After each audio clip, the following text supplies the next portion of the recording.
मैं परमेश्वर का धन्यवाद देता हूँ। प्रभु ने एक बार फिर हम प्रत्येक को इकट्ठा होने का मौका दिया। आइए हम प्रार्थना करके हम शुरू करते हैं। हमारे स्वर्गीय पिता प्रभु जी, हम आपको धन्यवाद देते हैं प्रभु। पिता, आपके चरणों में जब आए हैं प्रभु, आपके वचन को समझने के लिए सहायता कर। प्रभु जी, आप अपने वचन को हमें खोल कर दें। आपकी अगुवाई हम मांगते हैं। सब बातों को हम आपके हाथ में सौंपते हैं। सारा आदर महिमा केवल हम आपको देते हैं। प्रार्थना प्रभु यीशु मसीह के नाम से हम मांगते हैं, आमीन। हम लोग उपदेश विस्तार में हम लोग थोड़ा सा तृत्व के बारे में हम लोग देखेंगे कि अक्सर तृत्व एक ऐसा ऐसा विषय है जिसे समझने के लिए बहुत उलझन होने लगती है, और तृत्व के उपदेश के चक्कर में मसीह जगत में बहुत सी गड़बड़ियाँ हुई हैं। लेकिन हम तृत्व को छोटा छोटा टुकड़ों के रूप में करते हुए हम लोग उसको समझने का प्रयास करेंगे। पुराने नियम में वचन में हम जब जाने से पहले हमें एक बात को क्लियर कर एक बात को स्पष्ट रीति से समझना है कि जब हम तृत्व का विषय या तृत्व जो एक उपदेश के रूप में जब हम सीखते हैं, हमने समझना ये एक भेद है। तृत्व एक ऐसा विषय है जो भेद है। सब बात हमें नहीं मालूम। प्रभु ने जितना अपने वचन में खोल कर दिया है, हमें उसी से हम उतना ही समझ सकते हैं। तो कई चीज़ें हैं जो प्रभु ने खोला नहीं है, कई बातें हैं जो प्रभु ने प्रकट नहीं की। और यदि मनुष्य अपने उधर तर्क लगाने लग जाए, अपना उधर दिमाग लगाने लग जाए, तो गड़बड़ियाँ ही होती हैं। परमेश्वर खुद बोलता है, तुम मेरी तुलना किससे करोगे? तुम मेरे को समझाने के लिए कौन सा एग्जाम्पल लोगे? तो परमेश्वर को समझाने के लिए हमारे पास कोई एग्जाम्पल नहीं है, कोई उदाहरण नहीं है। लेकिन हाँ, हम परमेश्वर को उतना समझ सकते हैं जितना उसने अपने वचन में प्रकट कर दिया है। तृत्व के विषय में सीखते वक्त एक बात जो हमेशा हमें स्पष्ट रीति से समझ आना चाहिए, वो है व्यवस्था विवरण 6 अध्याय उसका 4 वचन हम पढ़ेंगे। जो हर एक परमेश्वर ने इज़राइलियों को जो नियम दिया, उसमें हर एक यहूदी परिवार इस बात का ध्यान रखता है। वो अपने प्रार्थना में, अपने रोज़ के समय में इस बात को दोहराता है। वो है व्यवस्था विवरण 6 का 4। हे इज़राइल सुन, यहोवा हमारा परमेश्वर है, यहोवा एक ही है ना। मैं दोबारा से पढ़ता हूँ, हे इज़राइल सुन, यहोवा हमारा परमेश्वर है, यहोवा एक ही है। हमारा परमेश्वर एक ही है, यह हमें स्पष्ट होना है। हमारा परमेश्वर 3 नहीं है, हमारा परमेश्वर एक ही है। लेकिन ये एक परमेश्वर को समझने के लिए कि वो एक परमेश्वर जो है, उस एक में वो एक होकर भी उसमें 3 अलग अलग व्यक्तित्व है, पिता, पुत्र, पवित्र आत्मा। और ये एक उपदेश का विषय है। इसलिए कई बार लोग बोलते हैं, क्या ज़रूरत है मुझे इस तत्व को समझने के लिए? लेकिन आप इस बात को समझना, ये हमारे उद्धार से जुड़ा हुआ है। ये परमेश्वर के वचन का बहुत ही महत्वपूर्ण उपदेश है, बहुत ही महत्वपूर्ण। इसलिए इसको समझना और इसके अनुसार हमें एक एक काम को करना बहुत ज़रूरी है। उपदेश का विषय होने के कारण इसे गंभीरता से, प्रार्थना पूर्वक, पवित्र आत्मा की सहायता से हमें इसे समझना है। तो एक बात स्पष्ट है, हमारा परमेश्वर एक ही है। लेकिन ये एक परमेश्वर अपने वचन में अपने आप को जो प्रकट कर दे रहा है, पिता, पुत्र, पवित्र आत्मा, 3 अलग अलग व्यक्तित्व में, 3 अलग अलग, पिता अलग है, पुत्र अलग है, पवित्र आत्मा अलग है। पिता पुत्र नहीं है, ना ही पिता पवित्र आत्मा है। पिता पिता है, पुत्र पुत्र है, पवित्र आत्मा। ये तीनों अलग अलग हैं, लेकिन तीनों अलग अलग होकर भी ये पूरा एक परमेश्वर है। इस चीज को हमने समझना है। पुराने नियम में हम एक एक भाग में हम देखेंगे। पहले हम देखते हैं पुराने नियम में परमेश्वर कैसे अपने आप को अपने वचन में प्रकट कर कर दे रहा है। उत्पत्ति पहला अध्याय उसका 26 और 27 जब हम पढ़ते हैं, यहां पे लिखा है, फिर परमेश्वर ने कहा, हम मनुष्य को अपने स्वरूप के अनुसार अपनी समानता में बनाए। है ना, यहाँ पे लिखा है हम मनुष्य को अपने स्वरूप के अनुसार अपनी समानता में बनाए। यहाँ पे हम है। परमेश्वर ये नहीं बोल रहा कि मैं मनुष्य को अपने स्वरूप के अनुसार बना रहा, यहाँ पे हम है। और जब हम बोलता है तो कई लोग सोचते हैं शायद परमेश्वर के साथ स्वर्गदूत होंगे जो मिलकर मनुष्य को बना रहे हैं। है ना, तो परमेश्वर और स्वर्गदूत अगर मिलकर अपने स्वरूप में बना रहे हैं तो वो परमेश्वर के स्वरूप में नहीं होगा, क्योंकि यहाँ पे लिखा है 27 में, तब परमेश्वर ने मनुष्य को अपने स्वरूप के अनुसार उत्पन्न किया। तो ये परमेश्वर और स्वर्गदूत नहीं, ये परमेश्वर ही है जिसमें पिता भी है, पुत्र भी है, पवित्र आत्मा भी है। त्रिएक बोल रहे हैं, हम बना रहे हैं। त्रिएक परमेश्वर बोल रहे हैं हम मनुष्य को अपने स्वरूप के अनुसार बनाएंगे। है ना, तो वो चीज हमने यहां पर 1 का 26-27 में हम देखते हैं। ऐसे ही पुराने नियम में हम कई परमेश्वर ने एक एक घटना में, अगर हम वचन में हाजिरा का घटना लें, उत्पत्ति 16वां अध्याय उसका 7 से 13 जब हम पढ़ते हैं, यहोवा के दूत ने उसको जंगल में शूर के मार्ग पर जल के एक सोते के पास पाकर कहा, हे सारे की दासी हाजिरा, तू कहाँ से आती और कहाँ को जाती है? उसने कहा, मैं अपनी स्वामिनी सारे के सामने से भाग आई हूँ। यहोवा के दूत ने उससे कहा, अपनी स्वामिनी के पास लौट जा और उसके वश में रह। और यहोवा के दूत ने उससे यह भी कहा, मैं तेरे वंश को बहुत बढ़ाऊंगा और यहाँ तक कि बहुतायत के कारण उसकी गणना ना हो सकेगी। और यहोवा के दूत ने उससे कहा, देख तू गर्भवती है और पुत्र जनेगी और तू उसका नाम इश्माएल रखना, क्योंकि यहोवा ने तेरे दुख का हाल सुन लिया है। यहाँ पर जब हम लोग देखते हैं तो हमें क्या चीज़ नज़र आता है कि यहाँ पे बार बार जो लिखा है यहोवा के दूत, यहोवा के दूत यहाँ पे स्वर्गदूत नहीं है। ये त्रिएक परमेश्वर में पुत्र यहाँ पर स्वर्गदूत के रूप में यहाँ पर हाजिरा से बात कर रहा है। यहाँ पे पुत्र परमेश्वर सामने है और इसलिए पुत्र परमेश्वर इसको क्या बोल रहा है, मैं तेरे वंश को, 10वीं आयत में हम पढ़ते हैं, मैं तेरे वंश को बहुत बढ़ाऊंगा। अगर ये सिर्फ स्वर्गदूत होता तो ये इस तरीके से बात करता कि परमेश्वर तेरे वंश को बहुत बढ़ाएगा, लेकिन यहाँ पे परमेश्वर एक दूत के रूप में हाजिरा से बात कर रहा है। पुत्र परमेश्वर, है ना, पिता नहीं, पुत्र परमेश्वर जब बात कर रहा है तो इस प्रकार से यहाँ पर हम देख सकते हैं उसको। फिर उसके बाद ये पूरा इस 16 का 7 से 13 में आपको देखेंगे कि हाजिरा की घटना में पुत्र परमेश्वर प्रकट होकर बात कर रहा है। उसी प्रकार उत्पत्ति 18 का जब हम 1 से 21 की घटना में जब हम पढ़ते हैं कि 3 स्वर्गदूत आए अब्राहम से मिलने के लिए और इसहाक के बारे में जो प्रतिज्ञा करे, यहाँ पे भी पुत्र परमेश्वर है जो यहाँ पर आकर बात कर रहा है, अब्राहम से मिलने के लिए आया।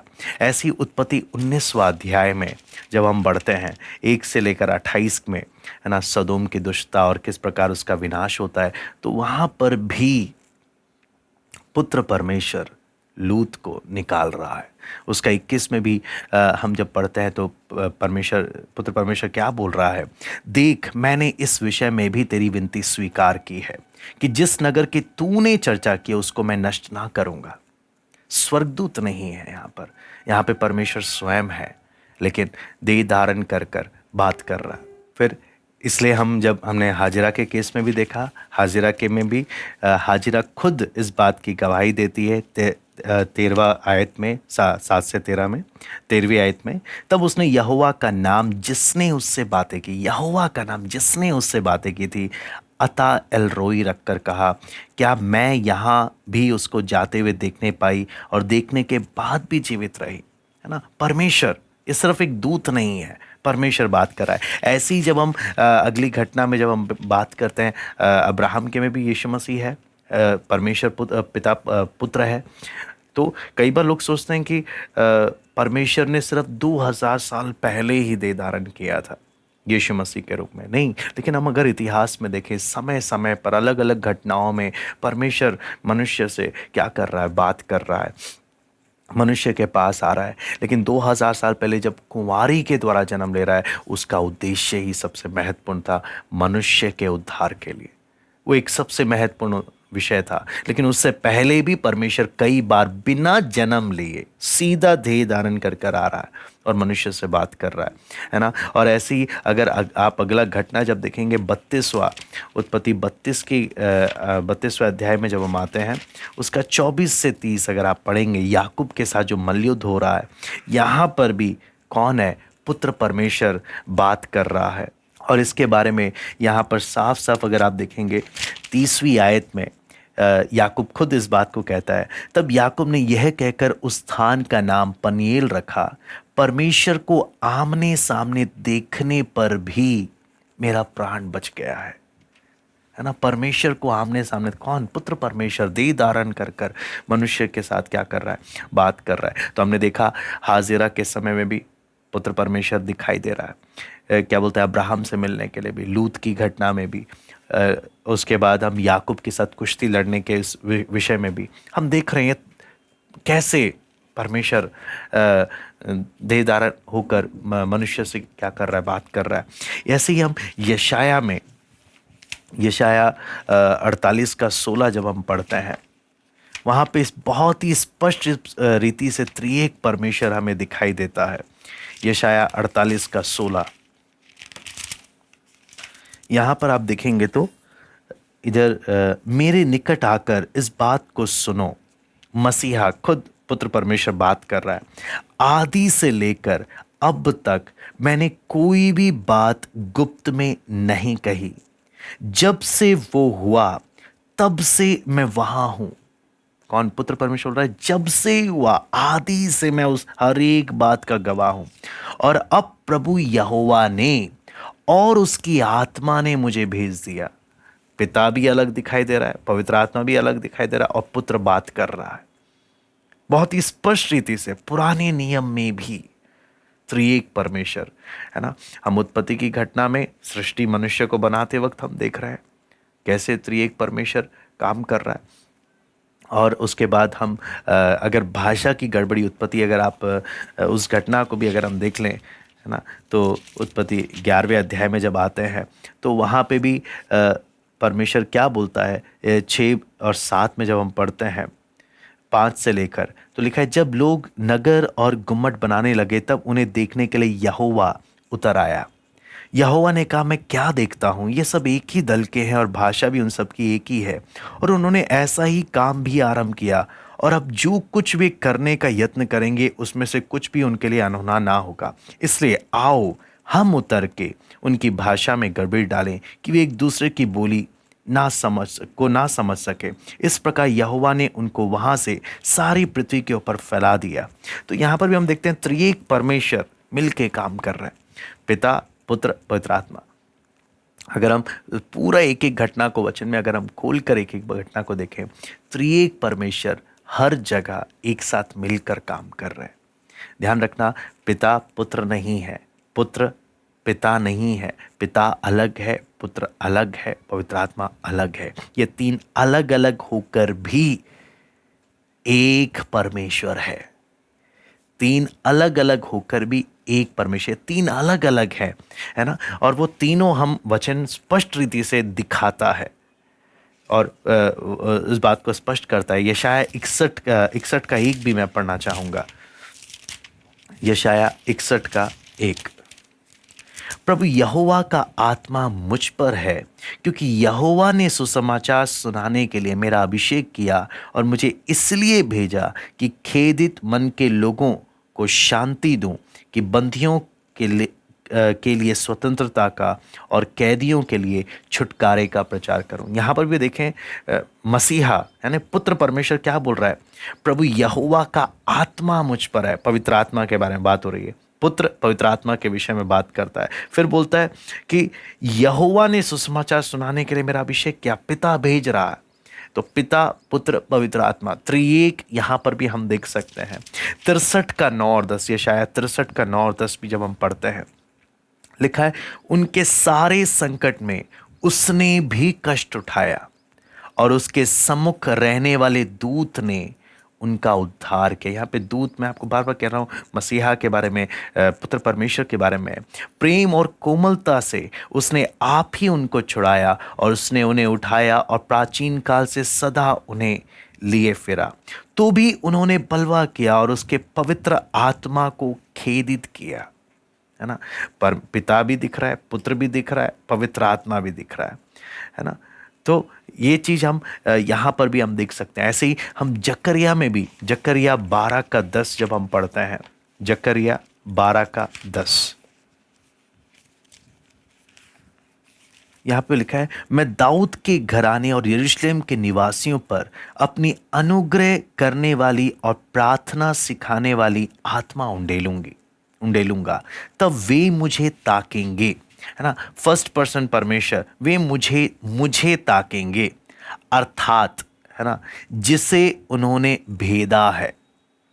किससे भेदा? पुत्र को, है ना। और उसके लिए, फिर आगे लिखा है, उसके लिए ऐसे रोएंगे जैसे इकलौते पुत्र के लिए रोते पीटते हैं, और ऐसे भारी शोक करेंगे जैसे पहलौठे के लिए करते हैं। पिता भी यहाँ पे फर्स्ट पर्सन अलग है, पिता अलग है, फिर पुत्र अलग है, पवित्र आत्मा अलग है। 3 अलग अलग यहाँ पर भी अगर ध्यान से हम पढ़ते हैं तो यहाँ पर भी हमें दिखाई देता है। तो पूरा पुराना नियम परमेश्वर समय समय पर अलग अलग घटनाओं के द्वारा प्रकट कर रहा है त्रिएक परमेश्वर के रूप में अपने आप को, कि पिता भी है, पुत्र भी है, पवित्र आत्मा भी है। वचन में कहीं त्रिएक शब्द नहीं लिखा है, लेकिन त्रिएक शब्द ना होकर भी उसकी पूरी एक एक बातों के, एक एक घटना के द्वारा पिता को अलग दिखाया, पुत्र को अलग दिखाया, पवित्र आत्मा को अलग दिखाकर, 3 अलग अलग दिखाकर परमेश्वर बोल रहा है एक ही हूं मैं। 3 अलग अलग, पिता अलग, पुत्र अलग, पवित्र आत्मा अलग होकर भी मैं एक ही हूं, बोलने का मतलब त्रिएक परमेश्वर। ऐसे कर कर परमेश्वर अपने वचन में पुराने नियम में अपने आप को प्रकट कर कर दे रहा है। मैं उम्मीद करता हूं थोड़ा सा पुराने नियम के द्वारा हम त्रिएक परमेश्वर के बारे में हम समझ पा रहे हैं कि वचन कैसे त्रिएक परमेश्वर को प्रकट कर रहा है।